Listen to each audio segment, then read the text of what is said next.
ನಾನೀಗ ಒಂದು ತೊಂಡೆಕಾಯಿ ಪಲ್ಯ ಗ್ರೇವಿ ಥರ ಮಾಡ್ತೀನಿ. ಗ್ರೇವಿ ಅಂದರೆ ಗಸಿ ಥರ ಮಾಡ್ತೀನಿ. ನೀವು ಕೂಡ ಒಮ್ಮೆ ನೋಡ್ಕೊಂಡು ಬನ್ನಿ, ತುಂಬ ಚೆನ್ನಾಗಿರುತ್ತದೆ. ಈ ಗಸಿ ಚಪಾತಿ, ರೊಟ್ಟಿ ಎಲ್ಲದಕ್ಕೂ ಕಾಂಬಿನೇಷನ್ ಆಗಿರುತ್ತದೆ. ತೊಂಡೆಕಾಯಿ ಗಸಿಯನ್ನು ಮಾಡ್ತೀನಿ, ನೋಡ್ಕೊಂಡು ಬನ್ನಿ.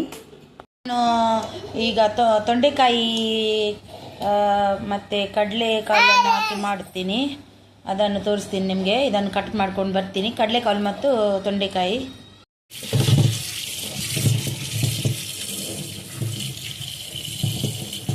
ನೋಡಿ, ಇಲ್ಲಿ ನಾನು ಈಗ ತೊಂಡೆಕಾಯಿಯನ್ನು ಸ್ವಲ್ಪ ಒಂದು ವಿಸಿಲ್ ತೆಗಿತೀನಿ. ಅದೇ ಒಂದು ವಿಸಿಲು ಕಟ್ ಮಾಡ್ಕೊಂಡು ಬಂದು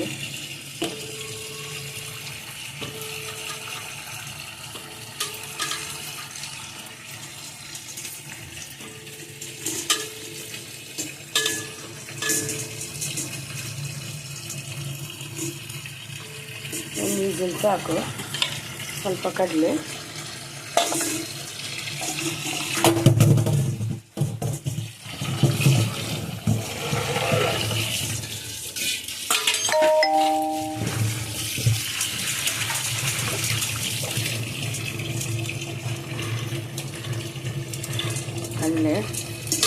ಹಾಕಿ ಒಂದು ವಿಸಿಲ್ ತೆಗೆಯುವ.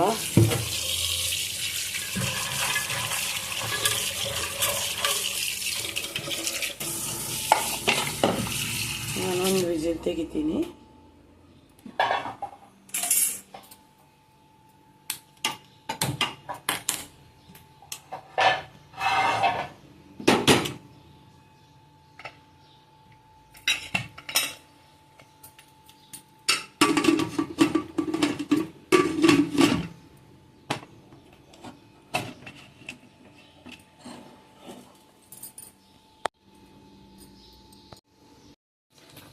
ನೋಡಿ, ನಾನೀಗ ಮಸಾಲೆ ಹುರಿತೀನಿ. ಸ್ವಲ್ಪ ಎಣ್ಣೆ ಹಾಕಿದ್ದೀನಿ. ತೆಂಗಿನ ಎಣ್ಣೆ ಕೂಡ ಹಾಕ್ಬೋದು, ನನ್ನ ಹತ್ರ ಇಲ್ಲ. ಒಂದು 10 ಬ್ಯಾಡಿಗೆ ಮೆಣಸು ಹಾಕಿದ್ದೀನಿ. ಅದನ್ನು ಫ್ರೈ ಮಾಡುವ. ಅದರಲ್ಲಿ 3 ಬೆಳ್ಳುಳ್ಳಿ ಹೆಸರು ಹಾಕಿದ್ದೀನಿ. ಒಟ್ಟಿಗೆ ಫ್ರೈ ಮಾಡುವ.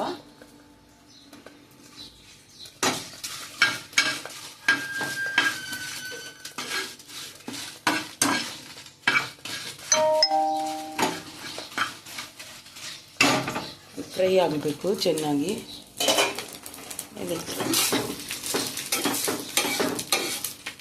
ಬೆಳಿಗ್ಗೆ ಎದ್ದು ತುಂಬ ಕೆಲಸ ಇರುತ್ತೆ.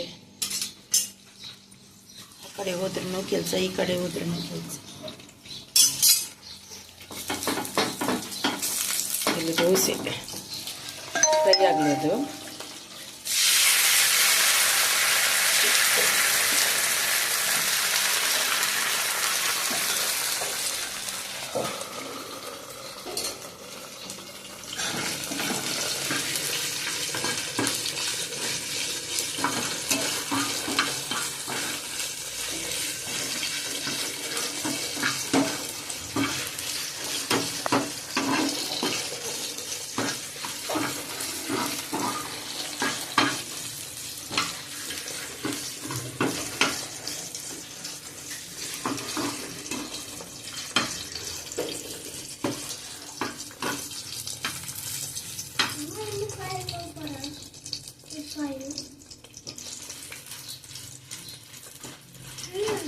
ಮಣ್ಣುಳ್ಳಿ ಸುಕ್ಕ ಇದು ಫ್ರೈ ಆಗಲಿ. ಆಗ ನಾನು ಇದಕ್ಕೆ 3 ಟೇಬಲ್ ಸ್ಪೂನು ಧನಿಯಾ, 1 ಟೇಬಲ್ ಸ್ಪೂನ್ ಜೀರಿಗೆ ಹಾಕಿ ಫ್ರೈ ಮಾಡ್ತೀನಿ.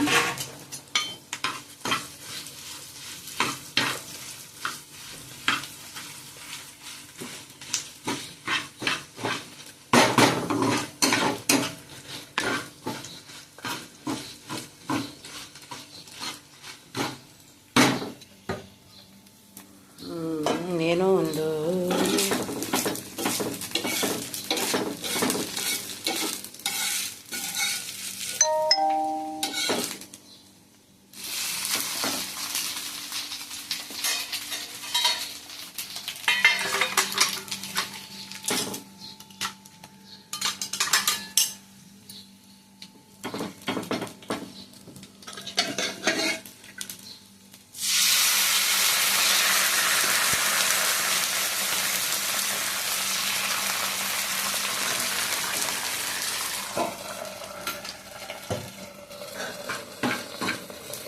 ಸಾಕು, ಆಗಿದೆ.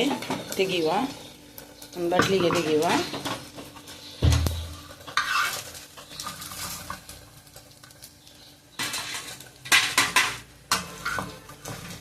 ತೆಗೆದು ನೋಡಿ ತೆಂಗಿನಕಾಯಿ. ನಿಮಗೆ ಎಷ್ಟು ಬೇಕು ಅಷ್ಟು ಹಾಕ್ಬೋದು. ನಾನು ಚೆಂದ ಒಂದು ಹಾಕಿದ್ದೀನಿ. ಸ್ವಲ್ಪ ಬಿಸಿ ಹಾಕಿ ಫ್ರೈ ಮಾಡುವ.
ನೋಡಿ ಚೆನ್ನಾಗಿ ಫ್ರೈ ಆಗಲಿ.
ಇದು ಆಯಿತು, ಇರಲಿ ತಣ್ಣಗಾಗಲಿ.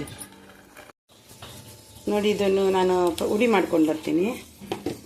ಹುಡಿ ಮಾಡ್ಕೊಂಡು ಬಂದೆ. ಈಗ ತೆಂಗಿನಕಾಯಿಯನ್ನು ಹುಡಿ ಮಾಡ್ತೀನಿ. ತೆಂಗಿನಕಾಯಿ ಹೀಗೆ ಮಾಡಿದ್ರೆ ತುಂಬ ಚೆನ್ನಾಗಿ ಆಗುತ್ತೆ.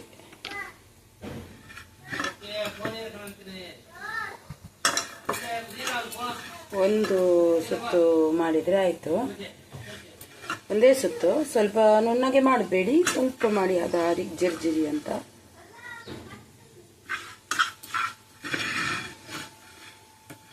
ಇದನ್ನು ಒಂದು ಸುತ್ತು ಗ್ರೈಂಡ್ ಮಾಡ್ಬಿಟ್ಕೊಂಡು ಬರ್ತೀನಿ. ಒಂದು ಸುತ್ತು. ಈಗ ನೋಡಿ ಇದನ್ನು ಮಿಕ್ಸ್ ಮಾಡ್ತೀನಿ ಖಾರದ ಹುಡಿಗೆ. ಇದನ್ನು ಮಿಕ್ಸ್ ಮಾಡುವ.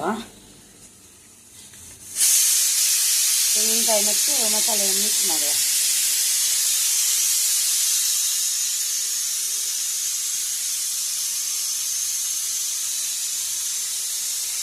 ನೋಡಿ ಇದನ್ನು ಮಿಕ್ಸ್ ಮಾಡಿ.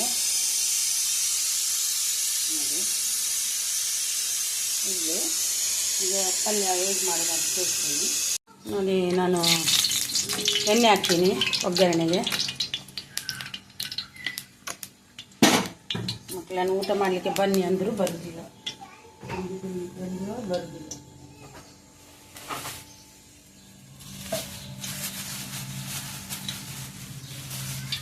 ನಾ ಸಂದೀಪ್ ಏತು ಸತ್ತಿ ಬಂದು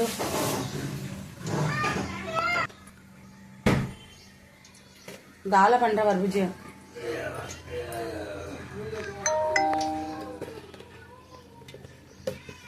ಲೈಟ್ ಇಪ್ಪಾಡು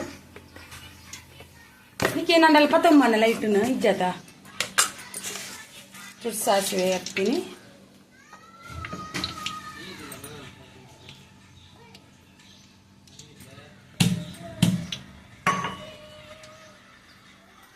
ಸ್ವಲ್ಪ ಬೆಳ್ಳುಳ್ಳಿ ಹಾಕ್ತೀನಿ ಒಗ್ಗರಣೆಗೆ. ಸ್ವಲ್ಪ ಸಾಸಿವೆ, ಬೆಳ್ಳುಳ್ಳಿ, ಕರಿಬೇವು,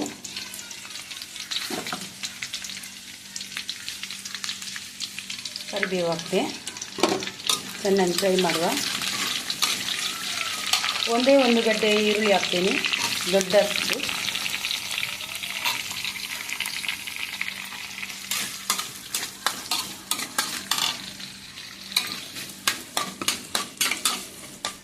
ಹೀಗೆ ಮಾಡಿ ಚೆನ್ನಾಗಿರುತ್ತೆ. ಕಡಲೆ ಮಣ್ಣಲ್ಲಿ ಅಂತಾರೆ ಇದಕ್ಕೆ ತುಳುವಿನಲ್ಲಿ, ತೊಂಡೆಕಾಯಿ ಕಡಲೆ.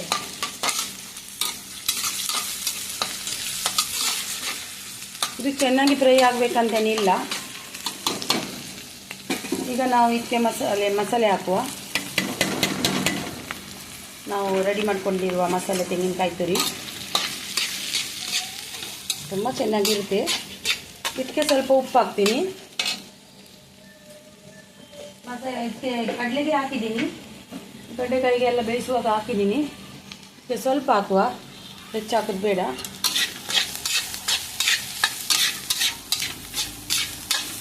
ಬಲ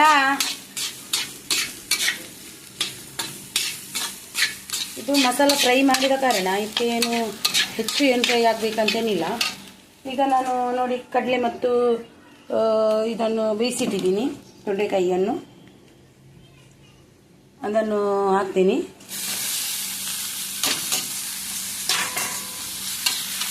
ಮಿಕ್ಸ್ ಮಾಡ್ತೀನಿ. ಸ್ವಲ್ಪ ನೀರಿನ ಕಸ ಹಾಕಬೇಕು, ಮಸಾಲ ಇದು ಆಗುತ್ತೆ. ಸ್ವಲ್ಪ ಹಿಡಿಬೇಕಲ್ವ, ಕಡಲೆ ಬೇಯಿಸಿದ್ದೆ ನೀರುಂಟು, ಹಾಕ್ತೀನಿ. ಸ್ವಲ್ಪ ನೀರಿನ ಪಸೆ ಇಲ್ಲದಿದ್ದರೆ ಅದು ಮಸಾಲೆ ಎಳೆಯುವುದಿಲ್ಲ. ಹಂಗೆ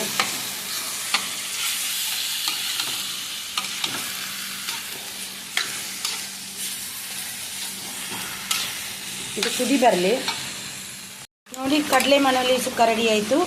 ನಾನು ಸ್ವಲ್ಪ ನೀರು ಥರ ಮಾಡಿದ್ದೀನಿ, ಯಾಕಂದರೆ ಗ್ರೇವಿ ಥರ ಗಂಜಿಗೆ ಅಂತ ಖುಷಿ ಆಗುತ್ತೆ ಊಟ ಮಟ್ಟಿಗೆ. ತುಂಬ ಕಲರ್ಫುಲ್ಲಾಗಿ ಬಂದಿದೆ ನೋಡಿ, ತುಂಬ ಚೆನ್ನಾಗಿ ಬಂದಿದೆ. ನೀವು ಕೂಡ ಒಮ್ಮೆ ಟ್ರೈ ಮಾಡಿದ್ದೇನೆ, ತುಂಬ ಟೇಸ್ಟಿಯಾಗಿರುತ್ತೆ. ಇದು ಆಯಿತು.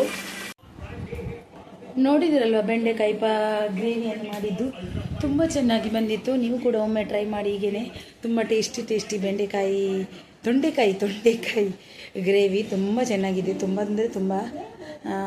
ನನ್ನ ಈ ವಿಡಿಯೋ ಇಷ್ಟವಾದಲ್ಲಿ ಒಂದು ಲೈಕ್, ಶೇರ್ ಆ್ಯಂಡ್ ಕಮೆಂಟ್ ಮಾಡೋದನ್ನು ಮರಿಬೇಡಿ. ಹಾಗೂ ಇನ್ನೊಂದು ವಿಡಿಯೋದಲ್ಲಿ ಸಿಗುವ ತನಕ ಅಲ್ಲಿವರೆಗೆ ಬೈ ಬೈ, ಟೇಕ್ ಕೇರ್.